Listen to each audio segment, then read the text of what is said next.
জীৱনত যিমানেই অসফলতা লাভ কৰিব এদিন আপোনাৰ ভৱিষ্যত সিমানেই সফল হ'ব। কাৰোবাৰ সুখ আৰু দুখৰ কাৰণ হোৱাতকৈ কাৰোবাৰ অনুপ্ৰেৰণাৰ কাৰণ হোৱা। দৰিদ্ৰতা সফলতা অৰ্জনত হেঙাৰ হ'ব নোৱাৰে। আনে কি কৰিছে, আনে কি কৈছে, আনে কি ক'ব তালৈ মন নকৰি নিজৰ কৰিবলগীয়াবোৰ কৰি যোৱা। নিজৰ প্ৰতি নিষ্ঠা ৰাখিলে প্ৰতিজন ব্যক্তিয়ে জীৱনত সফলতা অৰ্জন কৰিব। কেৱল সাহস ৰাখক, আপুনি আপোনাৰ জীৱনটো যিকোনো পৰিস্থিতিৰ পৰা পুনৰ আৰম্ভ কৰিব পাৰে।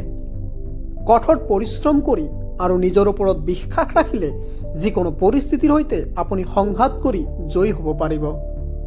অতীতত পাহৰি আহিব লগা যাতে ভৱিষ্যত সুন্দৰ হওক তাৰ বাবে চেষ্টা কৰা গুৰুত্বপূৰ্ণ। হয়, সময়বোৰ আজি অজস্ৰ কঠিন, কিন্তু একো নাই, কাইলৈ নতুন পুৱাই নতুন আশা আৰু সুখ কঢ়িয়াই আনিব।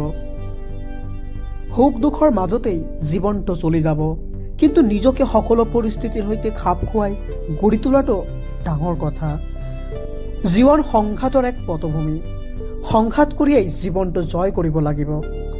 সূৰ্যৰ দৰে জিলিকিবলৈ হ'লে মনত অটুট বিশ্বাস ৰাখি কঠোৰ পৰিশ্ৰম কৰি যাব লাগিব। সফলতাৰ বাবে অপেক্ষা কৰাতকৈ নিষ্ঠাৰে চেষ্টা কৰি যোৱাটো দৰকাৰী।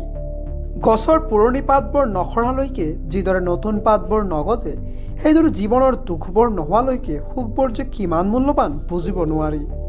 সংঘৰ্ষই আপোনাৰ ক্ষমতাক বৃদ্ধি কৰি আপোনাক সফলতাৰ দিশত অধিক আগুৱাই লৈ যাব।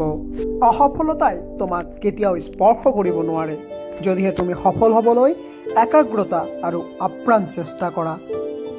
যি ব্যক্তিয়ে পৰিশ্ৰম কৰাত বিশ্বাস ৰাখে তেওঁ কেতিয়াও নিয়তিৰ লিখনিত বিশ্বাস নকৰে। যদি জীৱনত কিবা শিকিবলৈ চেষ্টা কৰিছে তেন্তে নিজে কৰা ভুলসমূহৰ পৰা শিক্ষা লোৱাটো অতি দৰকাৰী। বন্ধুসকল, আজিলৈকে ইমানেই। আকৌ লগ পাম এটা নতুন মটিভেশ্যনেল ভিডিঅ'ৰ সৈতে।